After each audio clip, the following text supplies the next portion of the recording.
कबीर लूट न है ता लूट लै, राम नाम है लूट, फिर पाछै पछताओगे प्राण जाहेंगे छूट।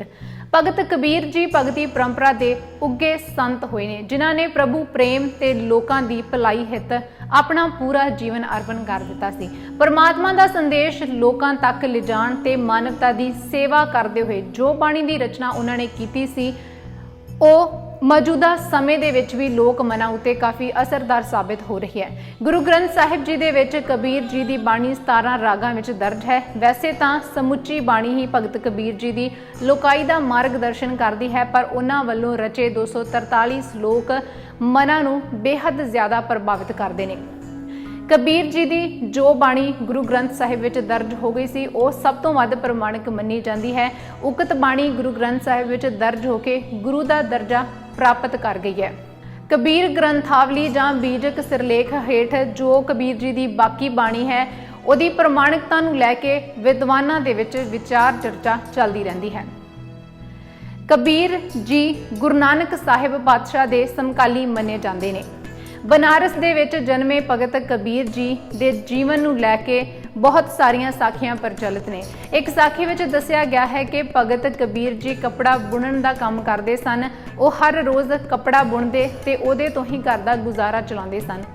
एक दिन जब वो कपड़ा वेचण गए तो रस्ते विच उन्हां नूं एक फकीर मिलिया जिहदे कोल तन ढकण जोगे कपड़े भी नहीं सन। तां कबीर जी ने उसनूं अद्धा कपड़ा दे दिता, पर कबीर ने उस तों होर कपड़ा मंग लिया। कबीर जी ने उस कपड़े नूं वेच के जो घर दे वास्ते वस्तुआं लैणियां सी, जरूरी दा समान लैना सी, उहदा ख्याल छड्ड के सारे दा सारा कपड़ा उस फकीर नूं दान कर दिता। कबीर जी बनारस विखे ही रहंदे सन, जिथे उस समय विच जात पात दा बहुत ख्याल किया जाता सी। गुरु नानक साहिब दे आगमन तो पहला समाज ने मनुखता नूं ब्राह्मण, शूदर, वैश्य ते खतरी 4 वर्णां विच वंडिया होया सी। इन्हां विचों शूदर यानी कि दलित जिन्हां नूं बहुत ही ज़्यादा हीन भावना दे नाल देखिया जांदा सी, उन्हां ते बहुत अत्याचार किया जांदा सी बाकी दे 3 वर्णां दे वल्लों। इन्हां 3 वर्णां दी सेवा चाकरी करन तो बाद भी शूदरां नूं, दलितां नूं बनदा मान सन्मान जां इज्जत नहीं सी मिलदी। प्रभु भगती उन्हां नूं नहीं सी करन दित्ती जांदी। धार्मिक अस्थानां ते उन्हां नूं जाण दी मनाही सी। धार्मिक ग्रंथ भी पढ़न ते मनाही सी, विद्या लैण ते भी मनाही सी। इत्थों तक कि पीण वाले पानी दे खूह भी उन्हां दे वखो वखरे सन। समाजिक बराबरता दा होना तां दूर दी गल, इस गल का जिक्र करना भी, इहदे बारे सोचना भी पाप समझा जाता सी। भगत कबीर जी दे जन्म नूं लैके बहुत सारे विद्वानां विच वखो वखरे मतभेद पाए जाते हैं, पर सिख कौम के महान विद्वान भाई कान सिंह नाभा द्वारा रचित महान कोश के अनुसार भगत जी का जन्म 1398 ईस्वी विच होया सी। भगत जी का अकाल पुरख विच सच्चा विश्वास होण सदका ही भगत कबीर जी राम कबीरा एक भय हैं, कोई ना सकै पछाणी वाली अवस्था विच पहुंच गए सी। भगत कबीर जी के अनुसार मनुख का जन्म भावें किसी भी जात विच क्यों ना होया होवे, उहदे कर्म ही उसनूं श्रेष्ठ बना सकते हैं। इहदे नाल ही भगत कबीर जी लोकाई दा मार्गदर्शन करते हुए कहते हैं कि नीवीं जात विच जन्म लैण वाला इंसान प्रभु की बख्शिश सदका उच्चा हो जाता है ते दुनियावी झमेलियां तो जंजालां तो उन्हों मुक्ति मिल जाती है। ओशी मत मेरी जात जुलाहा, हर का नाम लयो मैं लाहा। ਇਹਦੇ ਨਾਲ ही भगत कबीर जी ये भी कहते हैं कि कबीर दीन गवाया दुनी स्यों, दुनी ना चाली साथ, पाए कुहाड़ा मारिया गाफल अपने हाथ।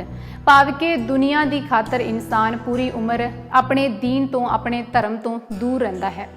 दुनिया की खातर, दुनिया के मोह की खातर पूरी उम्र ही नाम नहीं जपदा ते यही दुनिया उहदे अखीर च काम नहीं आउंदी। इंसान अपने हत्थीं अपने पैरों उत्ते कुहाड़ा मार लैंदा है। भगत कबीर जी सिर्फ नीवीं जात दे विच जन्म लैण वाले लोकां नूं ही प्रभु भगती वाल नहीं प्रेरदे, बल्कि उच्ची जात के लोकां नूं भी प्रभु भगती तो बिना खोखला दसदे ने। भगत जी समझते ने कि नीवीं जात वाला जो नाम जपदा है, प्रभु भगती विच लीन रहिंदा है, वो श्रेष्ठ है, ते जिहड़े उच्ची जात दा हंकार करदे ने वो नीवें ने। भगत जी अपनी बाणी विच लिखदे ने, कबीर तांस्यों प्रीत कर, जाको ठाकुर राम, पंडित राजे भूपति आवहे कौने काम। कबीर जी ने मूर्ति पूजा पत्थर पूजा का भी विरोध किया, सिर्फ एक अकाल पुरख की गल नूं ही सच दस्या है। फालतू दे विश्वास, वहम भरम, कर्मकांड ते जिन्ने भी वर्त ने उन्हां दा भी विरोध किया है। कबीर जी अपनी बाणी विच लिखदे ने, छोड़े अन्न करहे पखंड, ना सुहागण ना उरंड। इस तो बिना उन्होंने सराधां का भी खंडन किया है। उन्हां अनुसार इंसान के मर जाण तो बाद लंगर लगाए जाते हैं। मरिया होया इंसान तो वह लंगरां नूं नहीं खा सकता, उन्होंने कौन खांदा है? कुत्ते जां कां। इस करके मरण तो बाद सराध लगाउण दा की फायदा? इस बारे कबीर जी कहते ने, जीवत पितर ना माने को, मुए सराध कराही, पितर भी बपुरे कौह क्यों पावे, कौआ कूकर खाही। भगत कबीर जी नूं भी धर्मियां ने बहुत सताया सी। रब दे घरों मंदिर दे विचों धक्के मारे सी कि वो नीवीं जात दे ने, उन्हां नूं नीवीं जात दा कहा गया सी। होर भी बहुत उन्हां नूं बुरा भला मंदा बोलिया गया। भगत कबीर जी ने दे नालों सारे संबंध तोड़ लए गए। भगत कबीर जी ने इन्हां सारियां गल्लां दा जिक्र शरेआम अपनी बाणी विच कीता है। भगत कबीर जी नूं लोग वेला आखदे सन, पर फिर भी भगत जी नूं उन्हां दीयां गल्लां दा कोई असर नहीं हुंदा। वो अपने काम दे विच ते बाणी लिखण विच मस्त रहिंदे।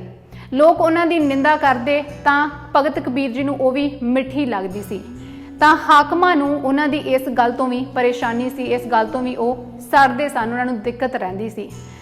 भगत कबीर जी निंदा दे प्रति अपनी बाणी विच उचारदे ने, निंदो निंदो मोको लोग निंदो, निंदा जन को खरी प्यारी, निंदा बाप निंदा महतारी।